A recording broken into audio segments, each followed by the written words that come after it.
Olá, família incrível! Bem-vindos à segunda aula voltada para o desenvolvimento infanto-juvenil. Na nossa primeira aula, a gente falou um pouquinho sobre a primeira infância, que, segundo Papalha, ocorre desde a concepção até os 3 anos de idade. E essa segunda aula, vamos caminhar mais um pouquinho e falar sobre a segunda e terceira infância. Lembrando que a segunda infância, ela ocorre dos 3 aos 6 anos e a terceira infância dos 6 até os 11 anos. Então, eu gostaria de iniciar essa aula falando sobre uma região do nosso cérebro que é extremamente importante, chamada de hipotálamo. O hipotálamo, ele é responsável pelo controle neurovegetativo do nosso corpo, ou seja, todas as necessidades básicas do nosso organismo, como saciedade, temperatura, vigília, sono, respiração, todas essas funções ocorrem de forma tão harmoniosa e equilibrada por causa do hipotálamo. Sabe aquele bebezinho que nasceu de forma prematura e ele precisou ficar alguns dias na incubadora? Pois bem, um dos motivos é porque o hipotálamo dele ainda não se desenvolveu completamente. E ele fica nessa incubadora, para receber, todos esses sinais vitais. Então, na verdade, para monitorar, a incubadora é para monitorar os sinais vitais e, ao mesmo tempo, para controlar a temperatura ideal do bebezinho. Então, essas funções, elas ocorrem por causa do hipotálamo. Pois bem, um dos motivos que eu quis trazer esse assunto sobre o hipotálamo é para a gente entender mais um pouquinho essa segunda infância. O hipotálamo, ele é responsável pelas nossas emoções. Quando a criança, ela nasce, ela entende que ela aprende, que o choro é uma estratégia para suprir alguma necessidade básica. Ou seja, se ela tá com sono, ela chora e automaticamente a mãe dela vai lá, dá o leite materno e coloca ela para dormir. Ou ela tá com cólica, aí ela começa a chorar, a mãe vai lá, dá o leite materno, verifica como é que ela tá e ela consegue parar de chorar. Então, independente dessa necessidade, ela sempre será satisfeita através do choro. Porque a primeira resposta da mãe, diante do choro do bebê, é ir lá, dar de mamar e também dar o afeto. Então, essa criança, ela sempre vai apresentar esse comportamento, de chorar para obter o que ela deseja, seja de forma orgânica ou emocional. Porém, inclusive, o choro é importante porque esse comportamento do choro está diretamente relacionado com a sua sobrevivência, com a sobrevivência do bebê. Porém, esse bebê, quando ele chega aos 13 meses de idade, o hipotálamo dele precisa aprender que ele não vai ter tudo o que ele quer na hora que ele quer. Inclusive, o hipotálamo do bebê precisa se submeter ao córtex. Solane, o que é córtex? O córtex, ele é responsável por todas as informações que chegam no nosso cérebro, ou seja, todas as tomadas de decisões que ocorrem, elas só ocorrem por causa do córtex. Ou seja, aquele senso crítico que nós temos, ele ocorre, ele funciona por causa do córtex. Ou seja, em outras palavras, na verdade, o hipotálamo não pode ditar as regras. Ele precisa entender que quem dita as regras é o córtex. Por quê? Porque se todas as vezes a gente proporcionar para o hipotálamo, tudo que ele quer, ele vai fazer com que a gente cresça e se desenvolva, com muitas fragilidades. Ou seja, para que esse bebê venha a amadurecer, o amadurecimento do bebê ele vai acontecendo, de forma gradativa, com a idade. Porém, essa maturidade ela ocorre quando o bebê se submete a algumas frustrações.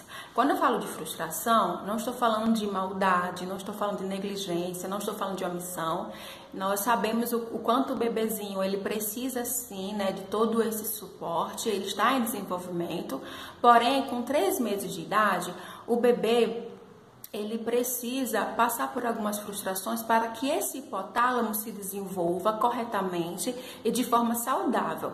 Mas, Solane, como seria essa frustração? É tipo assim, a mãe dá de mamar para o bebê e ela também já deixou ele limpinho, ele não tá com cólica, a mãe colocou ele lá para dormir, né, para fazer as coisas dela, e o bebê começou a chorar porque ele quer ficar com a mãe, no colo da mãe.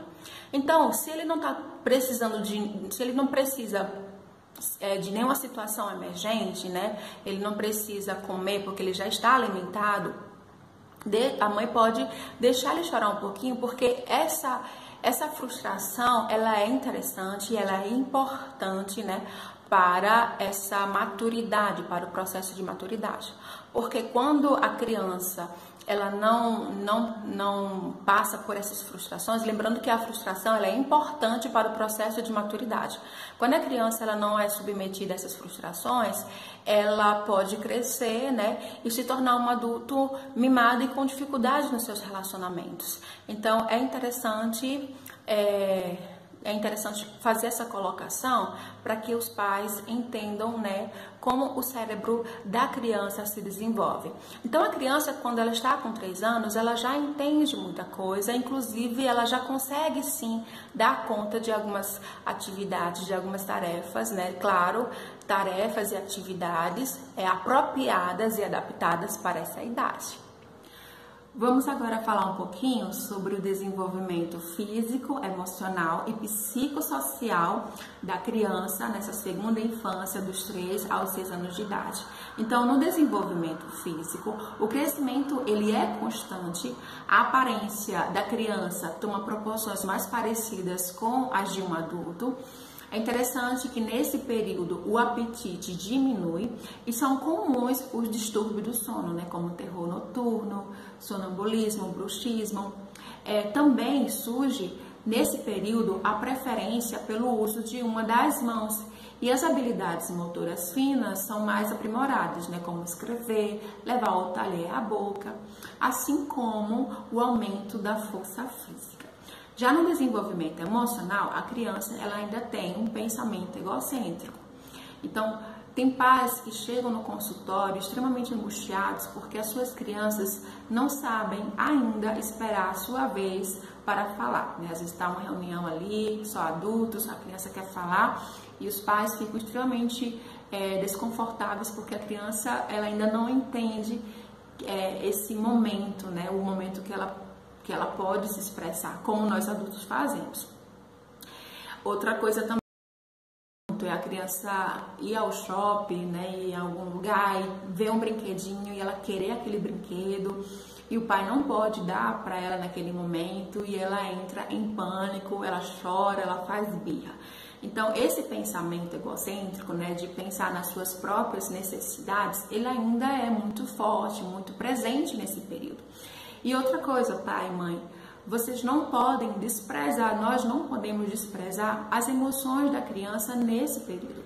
Porque aquilo que é simples para você é extremamente complexo e delicado para a criança. Quando ela está chorando porque ela não ganhou o brinquedo, ela está realmente extremamente angustiada. Então a gente não pode desvalidar, a gente não pode achar que o que a criança está sentindo não é importante para ela.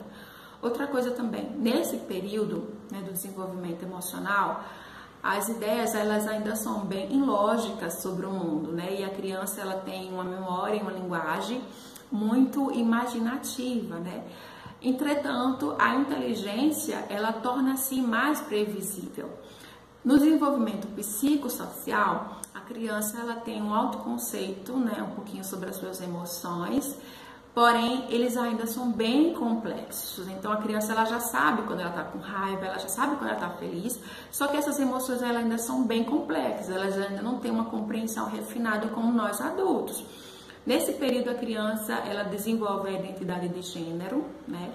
E quando ela percebe que ela é menina e quando ela é menino, é por causa do nome que é atribuído a ela, das roupas que ela veste. Então, essa identidade de gênero acontece a partir desse período.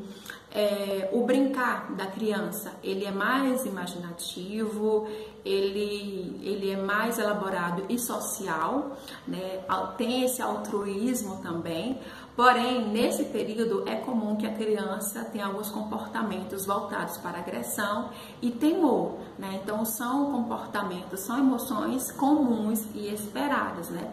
A família ainda é o foco, mas outras crianças tornam-se importantes. Vamos agora falar um pouquinho sobre a terceira infância, né, como é o desenvolvimento físico, emocional e psicossocial. Terceira infância dos 6 aos 11 anos de idade.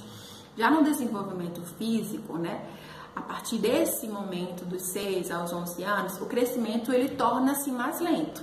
Então, a gente conversou que desde o começo, né, desde o nascimento até os 6 anos de idade, o crescimento é extremamente acelerado, né? Tipo, a mãe tava ali com o bebezinho no colo e de repente ele já tava um menininho de 3, de 4 anos e a mãe às vezes nem percebeu, né, como ele cresceu de forma tão acelerada e rápida.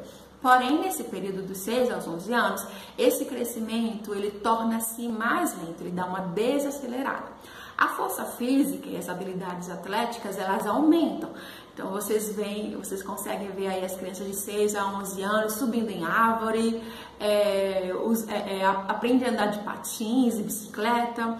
Então, essas habilidades atléticas, elas são comuns, elas são esperadas e elas aumentam nesse período. Também são comuns, né, as doenças respiratórias. Porém, de uma forma geral, a saúde ela é melhor do que em qualquer outra fase do ciclo da vida. Já no desenvolvimento emocional, lembra daquele egocentrismo, aquele pensamento egocêntrico que eu falei logo no início? Ele diminui, né? A criança ela começa a ter um pensamento mais lógico, a sua memória e a linguagem elas aumentam, por isso que a criança ela tem ganhos cognitivos, né? E com esses ganhos cognitivos ela consegue trazer, né, e demonstrar muitas habilidades. Por isso que é comum, né, alguns pais e especialistas, né, alguns profissionais perceberem algumas dificuldades de aprendizado. Porque desenvolvimento emocional, lembra daquele pensamento egocêntrico que eu falei logo no início? Pois bem, nesse momento, nesse período, ele dá uma diminuída. Logo, o pensamento lógico, ele ocorre, né? A criança, ela tem ganhos na memória e na linguagem, por isso que ela consegue apresentar esses avanços cognitivos.